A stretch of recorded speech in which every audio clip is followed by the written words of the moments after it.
अस्सलाम वालेकुम दोस्तों। आज इस वीडियो में कोविड-19 के ख़िलाफ़ जो बहसीत कौम हम एक जंग लड़ रहे हैं, उसमें जो हमारे तमाम सूबे हैं उनकी जो परफॉर्मेंस है उसको जज करेंगे, उसका मुआवजा करेंगे। हम देखेंगे कि सूबे जो हैं किस तरह अपनी आवाम को तहफ़्फ़ुज़ दे रही हैं, उनकी इस मुश्किल वक्त में मदद कर रही हैं, उनके लिए आसानियां पैदा करने की कोशिश कर रही हैं। कितनी मौसर हैं उनके इकदामात और किस हद तक वो जो इकदामात हैं उनको ऑन ग्राउंड इम्प्लीमेंट कर पाए। तो आज हम कोशिश करेंगे कि इस वीडियो में हकीकत की बुनियाद पे बगैर किसी बाइस्ड के हम इस चीज़ को जज करें। देखिए जी, कोविड-19 दुनिया के अंदर इसने तबाही फैलाई भी है। अमवात हज़ारों के हिसाब से रोज़ाना हो रही हैं। पाकिस्तान के अंदर भी नंबर रोज़ाना के हिसाब से बढ़ रहा है। टेस्टिंग का जो कैपेसिटी है वो भी हमारी बढ़ रही है, लेकिन उसके साथ साथ जो है जो नंबर ऑफ इन्फेक्टेड हैं वो ज़्यादा से ज़्यादा सामने आ रहे हैं। अब इन हालात के अंदर जो वफाक है उसकी तरफ से तो मैं समझता हूँ कि बेशबहा इकदामात लिए गए इस सख्त वक्त में आवाम की खिदमत के लिए, मदद के लिए, उनको सहारा देने के लिए, मईशत को सहारा देने के लिए वफाक ने बहुत इकदामात लिए। ये दिस इज़ माई ओपिनियन कि बहुत काफ़ी इफेक्टिव और एलैबोरेट हर सेक्टर को उन्होंने टच किया और हर सेक्टर में उन्होंने कोशिश की कि मराद दी जाए। मजदूर की ख़ास तौर पे मदद की। एहसास प्रोग्राम के तहत अरबों रुपए पूरे पाकिस्तान के अंदर गरीब मजदूर, गरीब आवाम को मिल रहा है। अच्छा, लेकिन इस सारे सिनेरियो के अंदर सूबों की जो परफॉर्मेंस है उसको जांचना बड़ा ज़रूरी है। उसकी वजह है कि सूबों के पास अपने वसाइल हैं, वो आज़ाद हैं, खुद मुख्तार हैं। उन पे एक फ़र्ज़ है अपने सूबे के अवाम के लिए बेहतरी लाने का, ये उन पे फ़र्ज़ है।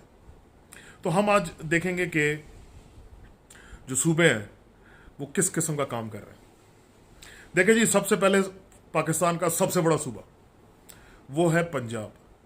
मैं बगैर किसी बाइस्ड, बगैर किसी फेवर दिए मैं ये साफ कहूँगा कि मैं समझता हूँ पंजाब इस वक्त पूरे पाकिस्तान के अंदर लीड कर रहा है।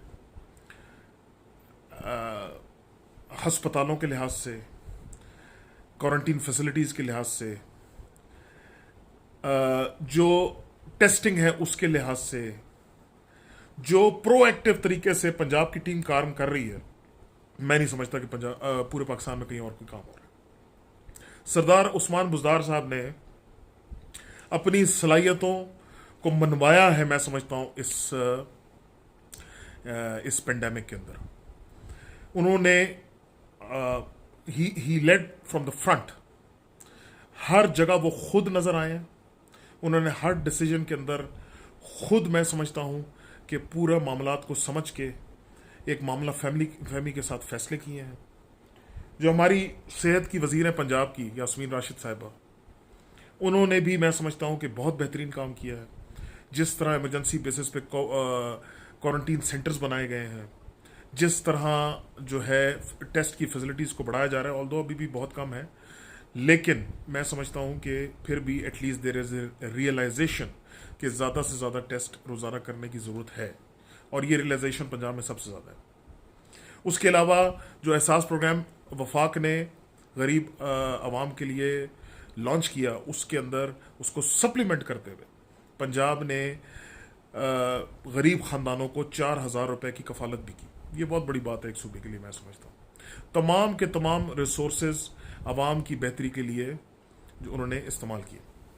लॉकडाउन जो कि अनाउंस हुआ था मार्च के महीने में, मैं समझता हूँ ठीक है। अगर बाय एंड लार्ज देखा जाए तो पंजाब के तमाम जो बड़े शहर थे उसके अंदर लॉकडाउन किसी हद तक इफेक्टिव था। अब तो खैर ख़त्म करने का फैसला हो गया। तो मैं समझता हूँ जी कि इस कंपैरिजन में जो सबसे ऊपर है वो पंजाब का सूबा है। और hats off to Sardar Usman Buzdar and hats off to doctor Yasmin Rashid साहिबा। नंबर 2 पे आई विल रैंक KPK। अगर मैं सच बात बताऊं जी, I expected much more from KPK। They are lagging behind. अगर मैं एक्सपेक्टेशंस की बात करूं तो मैं समझता हूं कि मेरी एक्सपेक्टेशन उससे बहुत ज़्यादा थी। They could have done a lot more. Testing capacity पूरे सूबे की बमुश्किल इस वक्त 1500 से 1800 टेस्ट पर डे की है, which is quite frankly negligible considering the size of the province. बिल्कुल ना होने के बराबर है।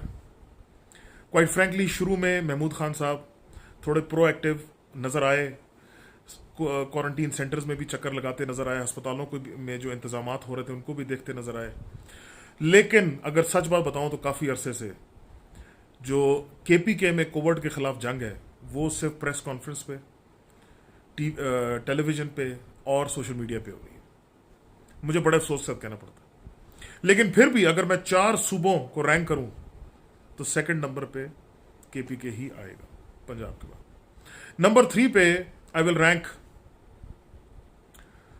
Will rank Balochistan. बलोचिस्तान जो है ना जी, देखें बलोचिस्तान एक पसमानदा इलाका है, करप्ट तरीन हुक्मरान रहे हैं माजी के वहाँ। एक नई हुकूमत आई है, एक नई पार्टी की हुकूमत है, हमारे इत्तेहादी हैं तहरीक इंसाफ के। और मैं ये समझता हूँ सच अगर बताऊँ कि मैं इनसे भी I was expecting a little more. Facilities, health की फैसिलिटीज़ मैं जानता हूँ कि वहाँ कुछ भी नहीं है, बहुत स्कैटर्ड आबादी है, गुर्बत की इंतहा है, फार फ्लंग एरियाज हैं, एरिया वाइज सबसे बड़ा सूबा है हमारा। टेस्टिंग कैपेसिटी बहुत पीछे, बहुत ही ज़्यादा पीछे। मैं मानता हूँ कि इन्होंने इस दफ़ा लॉकडाउन को एक्सटेंड करने का फैसला किया, 19 मई तक उसको एक्सटेंड करने का, इस खतरे से कि वबा फैल रही है। लेकिन मैं ये भी साथ समझता हूँ कि सिर्फ लॉकडाउन का फैसला करने से मामला कंट्रोल नहीं होंगे। जब तक टेस्ट करने की कैपेसिटी नहीं बढ़ाई जाएगी, जिनके अंदर ये बीमारी है उनको क्वारंटीन नहीं किया जाएगा, जो सेहतमंद लोग हैं उनसे अलहदा नहीं किया जाएगा, मैं आपको बता दूं इस बीमारी को कंट्रोल नहीं कर सकता कोई। तो बलोचिस्तान जो है ना जी, Balochistan government should have done more. उनको अपने वसाइल पे जो है इनसार करना चाहिए था, वफाक की तरफ हरकत नहीं देखना चाहिए। सूबे के पास अपने बजट हैं, ये इमरजेंसी सिचुएशन है, बढ़ चढ़ के अपनी आवाम के लिए पैसे खर्च करके सहूलियात प्रोवाइड करनी चाहिए थी, जो मैं समझता हूँ बिल्कुल भी नहीं की। तो among the 4 I will rate Balochistan at number 3। Now the cherry on the top, number 4 is Sindh. Number 4 पे जी सिंध को मैं लेकर आऊंगा। और आपने शायद महसूस कर लिया हो कि सिंध का नाम लेते ही जो है ना मेरे थोड़े से तेवर बदल गए, खून थोड़ा सा खौलना शुरू हो जाता है, क्योंकि पिछले 12 साल से जरदारी पार्टी वहां जो है बरजमान है हुकूमत के ऊपर, एल्फिया लगा के गद्दी पे बैठे हुए, छोड़ते नहीं है जान इसकी। गुर्बत, करप्शन, नाअहली, बैड गवर्नेंस, झूठ, ढिटाई, ढीठपना, मतलब मेरे पास जितने एडजेक्टिव्स हैं ना जी वो मैं इस्तेमाल कर सकता हूँ इस हुकूमत के लिए। ये वो माजरत के साथ नालायक लोग हैं जो काम करते भी नहीं, काम गलत भी करते हैं और फिर शर्मिंदा भी नहीं होते। आजकल आप देख रहे होंगे सईद गनी साहब जो हैं कभी मीडिया पे इल्ज़ाम लगाते हैं, कभी फेडरल गवर्नमेंट पे इल्ज़ाम लगाते हैं। बिलावल जरदारी साहब जो हैं उनका सिर्फ काम आकर वफाक पे उंगली उठाना है, तनकीद करना है, सारा इल्ज़ाम वफाक पे डालना है, हालांकि सूबे खुद मुख्तार है।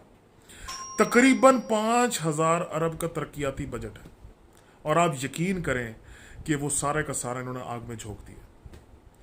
तो बेड़ा गर्क है वहां आवाम का। ना टेस्टिंग लैब्स हैं, ना टेस्टिंग कैपेसिटी है। गवर्नमेंट के टेस्टिंग लैब से 5-5 दिन बाद तक रिजल्ट नहीं आ रहा।